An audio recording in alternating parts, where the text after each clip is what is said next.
I don't know about you, but to me, the original Die Hard trilogy is maybe the best action trilogy ever. We've all watched them dozens of times, but between small on-screen details and behind-the-scenes facts, I bet there's plenty you don't know about those first 3 adventures with John McClane. So welcome to the party, What Culture Pals, as myself and Jules guide you through 65 things you didn't know about the original Die Hard trilogy. Die Hard. Number 20. Bruce Willis's $5 million salary was hugely controversial in Hollywood. Bruce Willis was paid an unprecedented $5 million to play protagonist John McClane, and was approved by none other than Fox's president himself, Rupert Murdoch. Given that the entire film's budget was $28 million, that's pretty substantial. It also caused something of a panic in Hollywood, with the speculation being that such a high wage would cause other actors to fight for the same and create huge issues in production. Plus, given that Willis was hardly a household name at the time, it was even more of a worry. MGM Pictures chairman Alan Ladd Jr. even said that at the time, it threw the business out of whack. However, looking at what stars demand nowadays, this seems like a drop in the ocean. Number 19. Hans Gruber was Alan Rickman's debut movie role at age 41. It's crazy to think about, but Alan Rickman's iconic performance as terrorist leader Hans Gruber was the actor's starring feature film debut. Prior to this, Rickman was known primarily for his stage acting, and his screen credits largely consisted of TV work and a sole cameo film appearance. Amusingly, he almost passed on the role as well because he wasn't thrilled about playing a villain for his first outing on the silver screen, and yet there is not a hint of Rickman being wet around the ears in his star-making performance, which made him an intensely in-demand and beloved actor for, well, the rest of his life. Number 18. Roger Ebert initially gave it a negative review. Though Die Hard was well received by most critics upon its initial release, it did get a negative review from the legendary late film critic Roger Ebert, who gave it a mere 2 stars, complaining that the police characters, especially Chief Dwayne T. Robinson, were far too idiotic. This viewpoint was hotly debated on his TV show at the time, and to be fair, the man did give the 3 sequels much more praise than the first. Good on ya.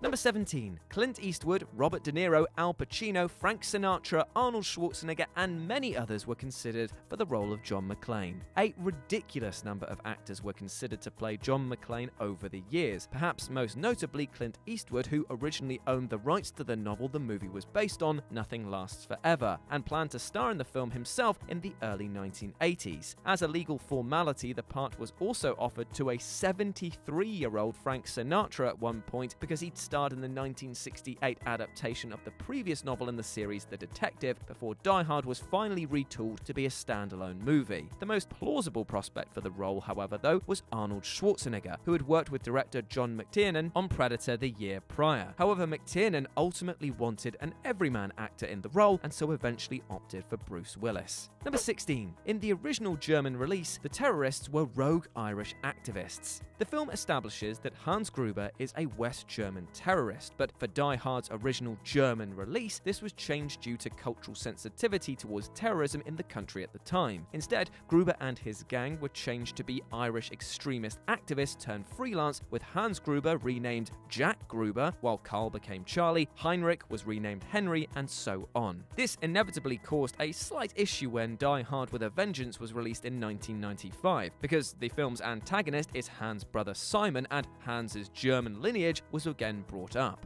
Number 15. 3 Playboy playmates have got cameos in the film. Believe it or not, Die Hard boasts cameos from 3 popular Playboy playmates hidden in plain sight. First off, the excited young woman who jumps into her lover's arms at the airport, prompting John McClane to sardonically quip "California," is July 1988 Playmate of the Month, Terry Lynn Doss. Secondly, the female Nakatomi corporate employee who's having sex with a co-worker when Gruber and his terrorists interrupt them is May 1982 Playmate of the Month, Kim Malin. And finally, while not technically an in the flesh cameo, November's 1987 Playmate of the Month, Pamela Stein, appears on a pin-up centerfold that McClane is briefly distracted by while navigating his way around the tower's vents. Your mum also tried to get a cameo but was unfortunately turned down, now having to settle for Naka blowing my John McBrain whenever she wants me to take her to the coast. Sad times. And also, I won her list.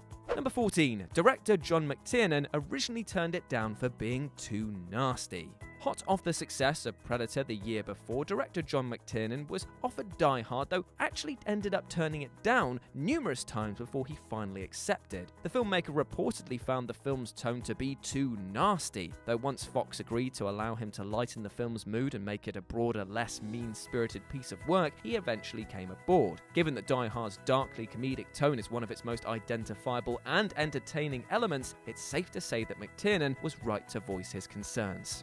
Number 13. Bruce Willis's face was removed from early marketing to prevent people thinking it was a comedy. In addition to the eyebrow-raising salary Bruce Willis received for the role, his mere presence as an action hero was massively divisive ahead of the film's release. The actor was primarily known for the hit TV series Moonlighting, for which he won both the Best Actor Golden Globe and Emmy the year before Die Hard was released. In fact, there was so much concern that Willis's presence in the movie's marketing would make audiences believe it was a comedy that his face was removed entirely from early posters, with the focus instead being placed on the Nakatomi Plaza. Shortly after the film was released, however, Willis was restored to the posters, cementing him as a bona fide action hero. Number 12. Many scenes were improvised due to the ever-changing script. Despite how incredibly tight and intricate the final movie appears to be, Die Hard's shoot itself was shockingly off the cuff at times, to the extent that the film's ending hadn't even been nailed down before filming began. Furthermore, sets were even constructed before the scenes within them were even written. The computer room, for example, where Hans memorably quips "shoot the glass," was built before anyone knew exactly what it would play host to. Though the improv miraculously paid off, it did result in a few iffy production issues, namely the ambulance which drives out of the back of the terrorist truck being too big to actually fit inside it, requiring some clever editing to make it appear reasonable. But again, the end result largely feels so meticulous that you'd never know just how much of Die Hard was a seat-of-your-pants effort.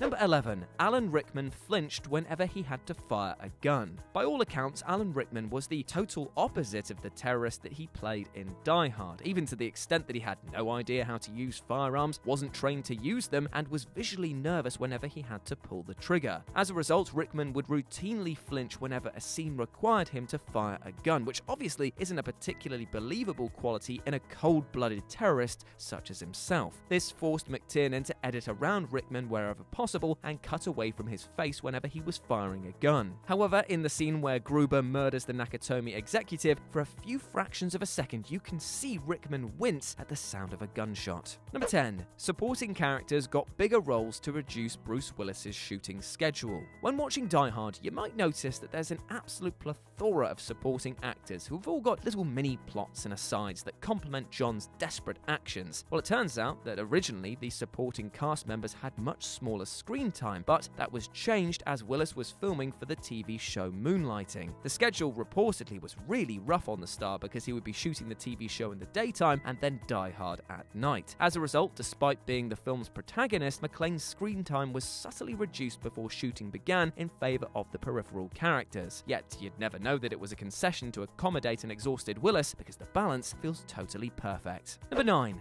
Ellis's Hans Booby line was ad-libbed by the actor Hart Bochner. Coke-huffing Nakatomi executive Ellis may ultimately be a fairly air quotes unnecessary character in the context of the movie's story, but he perfectly encapsulates both the disconnect between New York and Californian sensibilities and also the drug-addled hubris of 1980s corporate culture. Plus, he's known for one of the best lines in the film, in which Ellis attempts to use his negotiation brio to bring the siege to a close, telling Hans, "Booby, I'm your white knight." This quip was actually improv by the actor, so much so that the baffled reaction given by Rickman was in fact completely genuine. Number 8. Sam Neill turned down the role of Hans Gruber. Acting veteran Sam Neill already had over a decade of prominent movie roles under his belt before Die Hard went into production, and was actually offered the part of Hans Gruber before Alan Rickman. Given that Neill had a rep for playing deliciously intimidating villains before winning the iconic role of Dr. Alan Grant in 1993's Jurassic Park, it is easy to see why the studio thought that he would be a good fit. But as fate would have it, Neill turned it down, after which Fox eventually deferred to Rickman and film history was made. Number 7. The plot was influenced by Shakespeare's A Midsummer Night's Dream. Though Die Hard is officially adapted from Roderick Thorpe's 1979 thriller novel Nothing Lasts Forever, the final script was actually influenced by a most unexpected source, Shakespeare. An earlier draft of the script presented to McTiernan had the Nakatomi siege take place over 3 days, but the director ultimately lobbied to truncate the action down to a single night after reading the Bard's A Midsummer Night's Dream. It's an odd touchstone, yet you can sort of see where he's coming from. The events of Die Hard taking place over one insanely violent dreamlike night is much more urgent and interesting than a protracted, credibility-straining 3-day standoff. Number 6. The scene where John and Hans first meet was never rehearsed to keep it fresh. One of the best scenes in the movie sees Hans accidentally being caught by John while skulking around in the plaza, at which point he's forced to contrive an American alter ego, Bill Clay, and pretend that he's actually one of the hostages. Now, despite how brilliantly acted and executed the scene is, Rickman and Willis never rehearsed it prior to shooting, with McTiernan feeling that the resulting nervous energy would make the scene feel more spontaneous. To make it even more interesting, this scene is also one of the first scenes that Rickman shot for the movie. A possible byproduct of these facts, however, is that Rickman injured his knee while filming an early part of the scene, and so had to shoot the rest of it standing on one leg while wearing a leg brace underneath his clothes. Number 5. Meryl Streep, Diane Keaton, Carrie Fisher, Michelle Pfeiffer, and others were considered for the role of Holly. The role of John's estranged wife Holly was majorly sought after in Hollywood, likely due to the fact that she was a rare 80s action movie love interest who was self-assured, independent, and not a total damsel in distress. Numerous high-profile actors were considered for the role, including Meryl Streep, Diane Keaton, Glenn Close, Sally Field, Carrie Fisher, Linda Hamilton, Gina Davis, Deborah Winger, Michelle Pfeiffer, Jamie Lee Curtis, Kelly McGillis, and Goldie Hawn. Kirstie Alley was also in talks at one point, but Cheers producer James Burrows refused to grant her time away from the show to film the movie. Ultimately, it was Bruce Willis who had a hand in getting Bonnie Bedelia cast as Holly, being a fan of her work and feeling that, despite getting so much A-list attention, that she was best suited to play his wife. Number 4. John McClane's iconic catchphrase was almost a little different. No single line of dialogue in the movie is more iconic than John telling Hans, "Yippee-ki-yay, motherfucker," a quote that has been recalled in every single Die Hard sequel and has endured as a pop culture staple for over 3 decades. But the line was almost a little different, as John McTiernan felt that the line should actually be "Yippee-ti-yay." Willis argued for his version, and so they ended up shooting both, allowing the director to pick the best one during editing. Clearly, Willis won out and an indelible movie quote was born. Would it have become an iconic catchphrase if it sounded slightly different? We'll never know. Number 3. Alan Rickman's reaction to when Hans falls to his death is genuine fear. Hans Gruber's brutal demise at the end of the movie is unforgettable for a number of reasons. The guy gets thrown several hundred feet out of a skyscraper window. It's shot in glorious slow motion. The musical score is awesome, and Alan Rickman's shocked facial expression, it's just perfect. But McTiernan played a slightly mean trick on Rickman in order to evoke the desired response when shooting this scene. In reality, the actor was dropped from a 21-foot platform onto an airbag with the background keyed out in post-production. The stunt coordinator told Rickman that he'd drop him from the platform on the count of 3, but ended up doing it on 2, such that the shock on Rickman's face was effectively real, presumably thinking that the stunt had gone wrong in some fashion. And because McTiernan opted to shoot the stunt at 300 frames a second, he was able to make the most of Rickman's brilliantly terrified expression by running it in slow-mo for the movie. Number 2. Reginald VelJohnson didn't meet Bruce Willis until shooting their meeting scene. John, of course, spends much of the movie conversing via walkie-talkie with cop Al, who provides him with moral support from the ground. The two characters don't actually meet until the end of the film, where the two warmly embrace. And true to that relationship, Willis and Reginald didn't actually meet on set until shooting their scene together. Given that the two actors likely read their walkie-talkie lines opposite stand-ins, especially given Willis's insane schedule while shooting the film, it must have been quite surreal an experience for them to actually hang out just for one scene. And yet, you'd never guessed that they weren't familiar with one another, given how palpable their chemistry seems in that closing scene. Now that is acting. And number 1, Bruce Willis doesn't think that it's a Christmas movie. Oh, off, Bruce, you miserable arse. Don't you Scrooge us like that. Yes, it is. The original screenwriter wrote it as such. There's presents, Xmas hats, Christmas music, multiple people wishing each other Merry Christmas. Eat a figgy pudding, you absolute roast turkey. Apparently, Willis said, Die Hard is not a Christmas movie, it's a goddamn Bruce Willis movie. Go suck on my coal, you miser. Die Hard 2. Number 20. John McTiernan originally planned to direct. Director John McTiernan did an incredible job helming the original Die Hard, and so it was little surprise to find out that Fox pursued him to direct the sequel just 2 years later. Although the filmmaker did originally plan to return for the follow-up, he ultimately had to turn the gig down due to already being committed to the Sean Connery starring submarine thriller The Hunt for Red October. Given that that movie went on to score enormous acclaim and receive 3 Oscar nominations, including a win for Best Sound Editing, McTiernan probably made the right choice. Die Hard 2 then saw Fox go to the up-and-coming Finnish filmmaker Rennie Harlin, after being impressed by the raw footage of the action comedy The Adventures of Ford Fairlane. Now, it is definitely a shame that we didn't get to see McTiernan's spin on the whole story, but mercifully he did return in glorious fashion for the effortlessly superior 1995 threequel Die Hard with a Vengeance. Number 19. Black & Decker sued Fox for cutting a product placement scene. Prior to the film starting shooting, Fox worked out a product placement deal with hardware company Black & Decker to feature their new Univolt cordless drill in the film. The company paid the studio $20,000 for the scene, which was to feature John McClane using the drill to remove a vent at the Washington International Airport. Black & Decker also splashed out on a substantial marketing campaign to roll out alongside the film, only to find out 3 days before Die Hard 2's release that Harlan decided to cut the scene. Naturally, they weren't happy and quickly lawyered up, demanding a stonking $150,000 in damages. Fox eventually settled for a sum that's never actually been made public, yet considering that Black & Decker likely had a pretty watertight case here, they probably got what they wanted. Number 18. It originally received an NC-17 rating. It's fair to say that Die Hard 2 features the bloodiest and most sadistic kills of the series, to the extent that the MPAA originally slapped it with the dreaded NC-17 rating. Now, NC-17 is often referred to as the kiss of death for Hollywood movies, given that many cinema chains will flat out refuse to screen films with that rating, and so Harlan was forced to go back to the editing room and exorcise some of the more objectionable violence. This is the only film in the franchise that overshot its ratings target, with some fans suggesting that it was due to Harlan, who 2 years prior had directed the grisly A Nightmare on Elm Street 4, The Dream Master. Sadly, to date, an unrated version of the movie hasn't ever been released, though there's surely an audience appetite for it.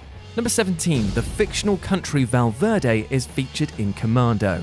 The film's biggest subplot revolves around the liberation of General Esperanza, the dictator of fictional Latin American country called Valverde, who is being extradited to the US on drug trafficking charges. If the name Valverde rings a bell, that's because it was actually also featured in another film, the 1985 Arnold Schwarzenegger starring cult classic Commando. And both films were written by the same person, who also floated the theory that the original Predator film, which, like Commando and Die Hard 2, was produced by Joel Silver, could have also taken place in Valverde, despite 2010's sequel Predators confirming that it actually went down in the Guatemalan jungle. The name Valverde translates to Green Valley and was employed by D'Souza and was basically used to avoid causing upset or diplomatic issues with any real-life nation.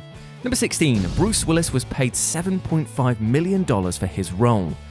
Bruce Willis's $5 million salary for the original Die Hard film sent shockwaves throughout Hollywood at the time, with many seeing it as indicative of movie stars' salaries spiraling wildly out of control. But due to the film's success, Willis was able to command a superior payday for the sequel, for which he fetched a handsome $7.5 million, a sizable chunk of the film's estimated $62 to $70 million budget. Now, that's nothing in the grand scheme of things, though. For Die Hard with a Vengeance just 5 years later, he was paid $15 million and was alleged to have made as much as $25 million for Live Free or Die Hard.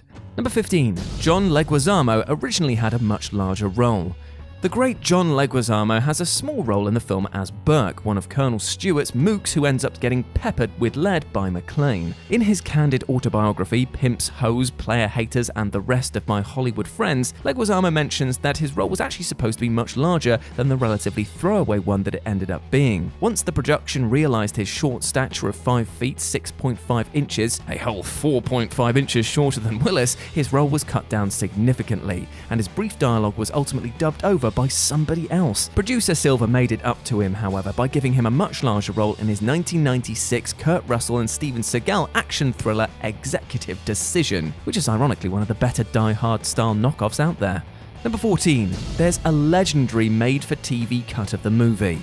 Because American TV networks absolutely insist on airing butchered, obscenely edited versions of R-rated movies, YouTube is a treasure trove of montages capturing just how ridiculous these made-for-TV edits can be, and Die Hard 2 just might be one of the most famous, or infamous as the case may be, with TBS airing a version which extensively redubbed all of the profanity. Several of the voiceover artists ultimately sound nothing like the actors that they're dubbing, especially whoever was responsible for fixing Bruce Willis's dialogue. Incredibly, McClane's iconic send-off of "Yippee-ki-yay, motherfucker" was changed to "Yippee-ki-yay, Mr. Falcon," presumably because Esperanza's codename earlier in the film was said to be Falcon. I don't know, it's just so ridiculously and utterly crap.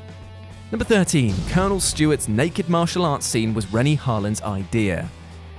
Though the movie's primary antagonist, Colonel Stewart, isn't a patch on Alan Rickman's all-timer baddie Hans Gruber from the first film, he does nevertheless get one of the most memorable introductions to any action hero of his era. The first time that we see Stewart, he's practicing naked martial arts in his hotel room while watching a news report about General Esperanza. Now, there's no real contextual reason for it beyond establishing that Stewart is a physical specimen and skilled fighter, given that he uses the very same moves on McClane in the film's final battle. Yet the nudity reportedly wasn't written into the script originally, but instead thought up by director Harlan himself. Number 12. Unpredictable weather made the shoot difficult. Die Hard 2's production was a nightmare of scheduling and logistics due to one main issue: the weather.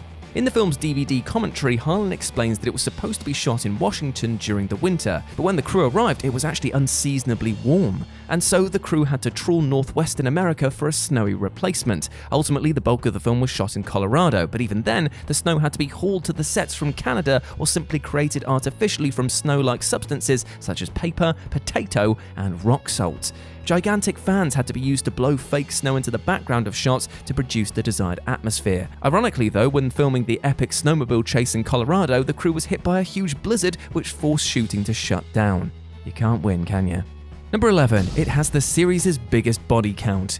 In addition to being the bloodiest of Die Hard films, the second movie also touts by far the biggest body count, bigger than the other four put together in fact. Die Hard 2 wins this dubious honour alone through the unforgettable scene where Colonel Stewart forces a British airliner to crash, killing 230 passengers and crew. And because that's apparently not enough, more than 40 other people are killed over the course of the film, and a decent bulk of them come from McClane himself. By comparison, the other four films have body counts of, and I use just in a very air quotes manner, 23, 16, 31, and 33 respectively. Number 10. Actor Fred Thompson complained about the amount of profanity. Future American Senator and Republican presidential candidate Fred Thompson plays an air traffic flight director in the movie, and during shooting, Thompson complained to the writing staff about the amount of profanity in the script. Though initially it was assumed that Thompson took umbrage with the swearing due to his own conservative values, it was actually because Thompson felt the incessantly foul language made the film unintentionally comedic and difficult to take seriously. After viewing some early dailies, they actually agreed with his assessment and agreed to excise some of the more excessively blue wordplay from the rest of the movie. Number 9. General Esperanza is modelled off real-life Panamanian General Manuel Noriega. If at a glance it might seem like the General Esperanza subplot is pretty generic action movie storyline, it was actually inspired by real life. As it turns out, Esperanza was actually modelled on the real-life Panamanian General Manuel Noriega, whose authoritarian rule over the nation was ended by the US invasion of Panama in 1989. Given that Die Hard 2 was literally in production when the Panama invasion took place, that definitely was a timely nod to reality, even if most fans watching it today would have no idea whatsoever. Number 8. Linda Fiorentino was originally supposed to play a major supporting role.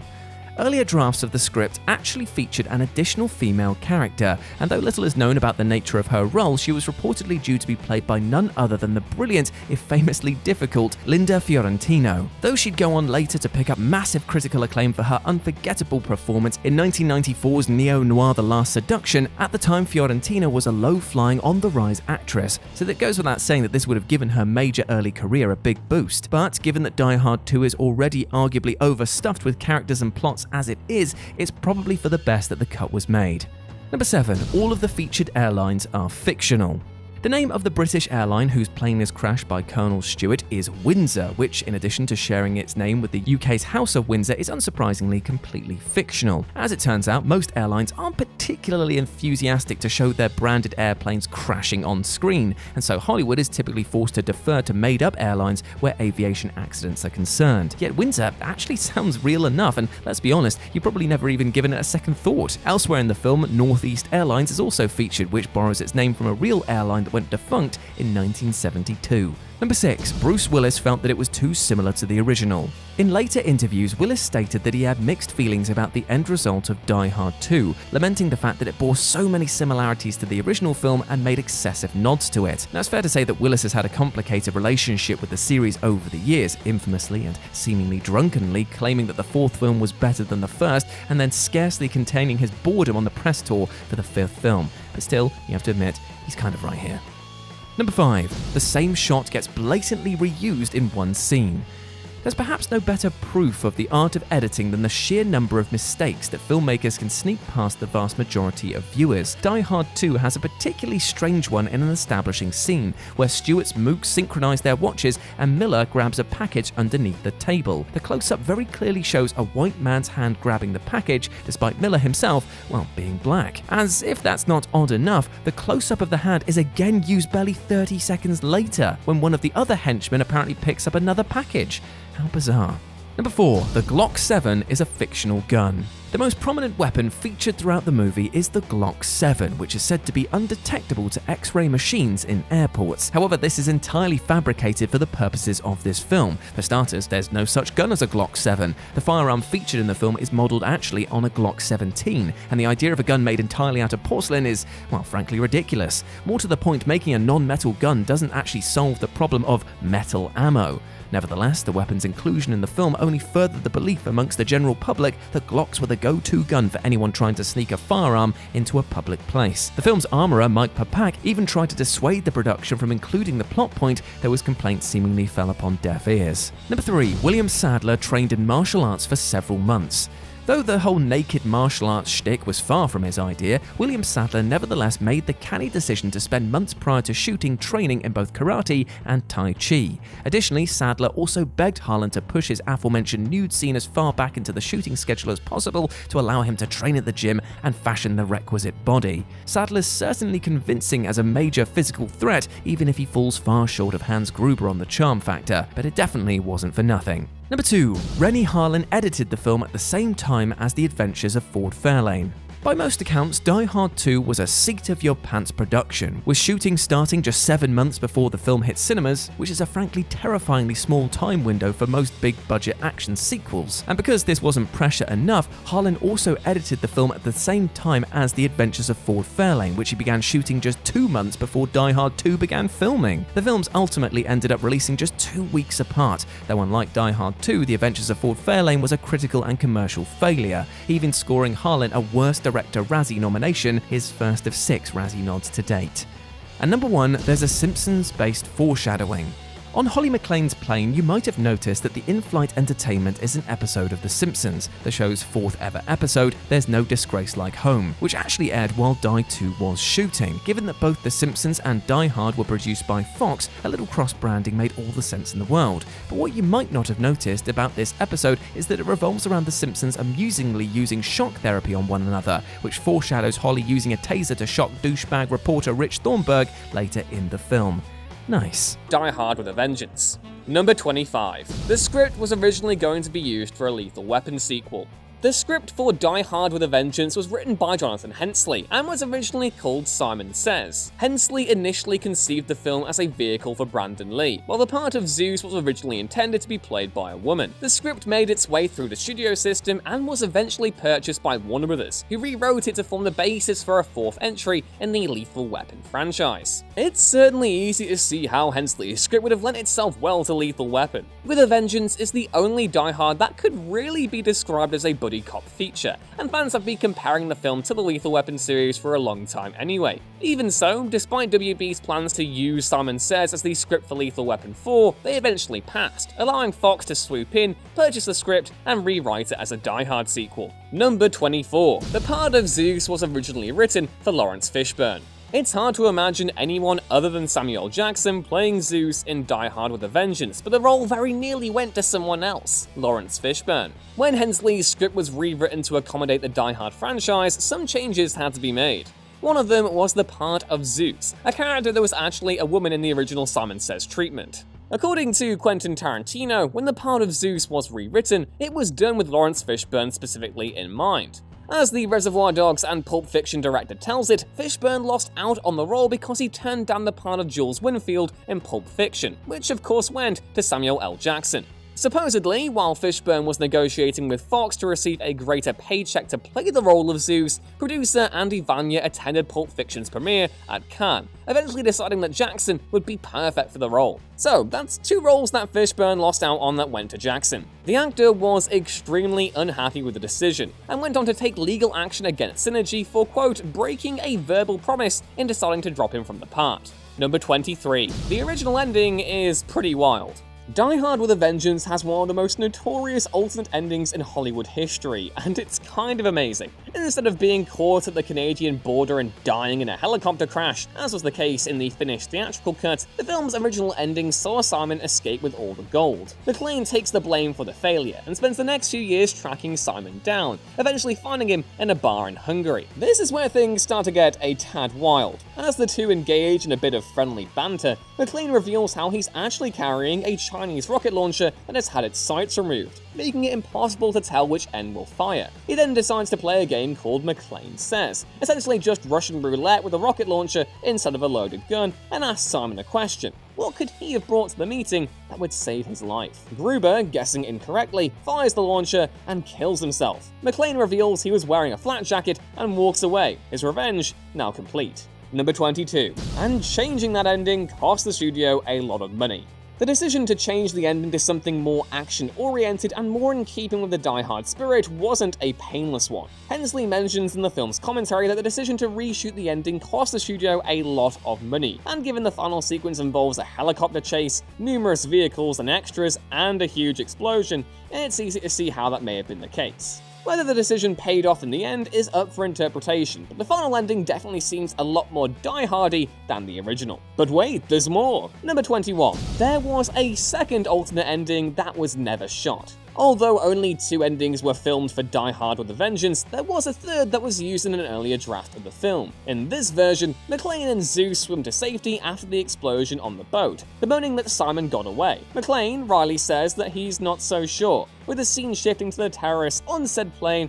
now in possession of the briefcase bomb the pair had disarmed in Central Park. Simon asks if anyone has a 4-gallon jug and then dies in the explosion, but this version was rejected relatively early on in the film's production. Number 20. It was actually the highest grossing film of 1995. This may come as a bit of a surprise given the film struggled domestically, but Die Hard with a Vengeance ended its theatrical run as the highest grossing film of 1995, grossing a total $366.1 million against a $90 million budget. The previous entry, Die Hard 2 Die Harder, had grossed a combined $240.2 million globally, which in itself was seen as a major achievement at the time. With a Vengeance remained the highest grossing entry in the series until the release of Live Free or Die Hard in 2007, which achieved $388.1 million at the box office globally. Number 19. The novelization shows just how broken McClane was. There's nothing quite like a good old-fashioned novelization of a big screen release, and Deed Shields' adaptation of Die Hard with a Vengeance is no exception. The novel retains the original rocket launcher ending, and goes into a lot more detail surrounding just how far McClane had fallen since the last film. Bruce Willis does a solid enough job of conveying that sense of loss and depression on camera, but Shield really goes into McClane's head this time around, displaying his full range of emotions in great detail. Shield's novel also goes into Zeus's backstory a little more, explaining how police misconduct led to the death of his brother years earlier, and why he's currently looking after his nephews. Number 18. Sean Connery was John McTiernan's first choice to play Simon.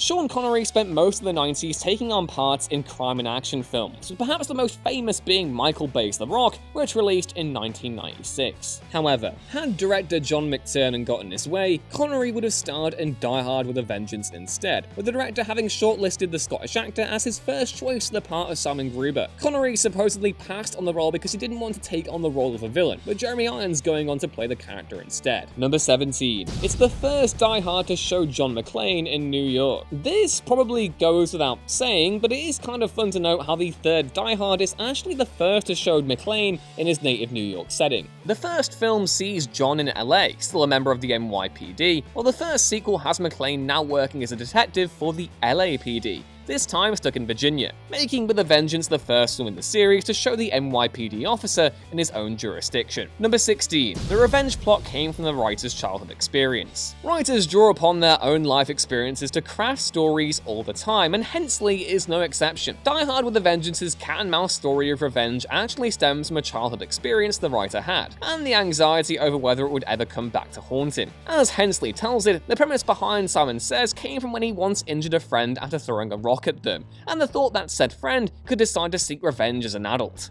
Number 15. And he was even detained by the FBI for knowing so much about the Federal Reserve. If there's anything you'd expect a Die Hard film to be, it probably isn't educational. Even so, the third Die Hard film features a pretty inventive heist element that reveals that Fort Knox might not be all it's cracked up to, with the New York Federal Reserve actually hosting more bullion than the one in Kentucky. Incredibly, Hensley was actually detained and questioned by the FBI after completing his Die Hard script. The agency were evidently alarmed by how much detail the writer put into the film's heist, despite the information all being made public in a New York Times article years earlier, which formed the bulk of Hensley's research. Number 14. Most of the German spoken is complete gibberish. This might come as something of a surprise if you didn't know that all the German spoken in the original Die Hard was gibberish too, but it's true. Most of the Deutsch spoken in the third Die Hard hardly makes a lick of sense, unless you happen to be watching the German dub, in which case you should be fine. Number 13. Samuel L. Jackson said that he and Zeus are actually pretty similar. Samuel L. Jackson is the highest grossing actor of all time and has starred in numerous roles over his career, some larger than life, others more close to home. According to the actor though, Die Hard's Zeus Carver is the one role he considers to be most like himself in real life, stating that, quote, "He's the closest character to my personality of any that I've played." Number 12. It's one of only 2 Die Hards to have an original screenplay. All bar 2 Die Hard films have adapted their screenplays from other material. The first film was based on the book Nothing Lasts Forever by Frederick Thorpe, while the second was based on another novel, Walter Wager's 58 Minutes. Even Live Free or Die Hard was based on other material, this time a John Carlin article published in Wide magazine called A Farewell to Arms. The only 2 Die Hards to not be based on a novel or some other published material are Die Hard with a Vengeance and 2013's A Good Day to Die Hard, but you know, we don't talk about that other one. Number 11. There's a sneaky callback to the first film. Simon Gruber emerging to avenge his brother's death isn't the only callback to the first Die Hard in With a Vengeance. Fans may remember how, in the first film, McClane only had 2 bullets left when he had his standoff with Hans, and it's the same case for his final confrontation with Simon in Die Hard with a Vengeance, having only 2 rounds in his revolver to take down the helicopter. However, there's an even sneakier callback to the first film in the film's opening sequence. Pay close attention to the first bombing, and you'll notice how the truck parked outside the Bonwitz department store has an Atlantic Courier logo emblazoned on the side. This is important because, in the first film, Hans and his fellow thieves enter Nakatomi via Pacific Courier trucks. Number 10. It takes over an hour for John McClane to kill anyone. Whereas John McClane gets down to business relatively early in the first 2 Die Hard films, clocking in kills fairly early into their respective runtimes, it takes more than an hour for McClane to fire his weapon in anger in Die Hard with a Vengeance. The scene in question when McClane does kill some of Simon's men comes when he investigates the New York Federal Depository, killing several in an elevator once he sees through their disguises. Number 9. The actress who plays Katya is a musician who composed the theme for Gilmore Girls.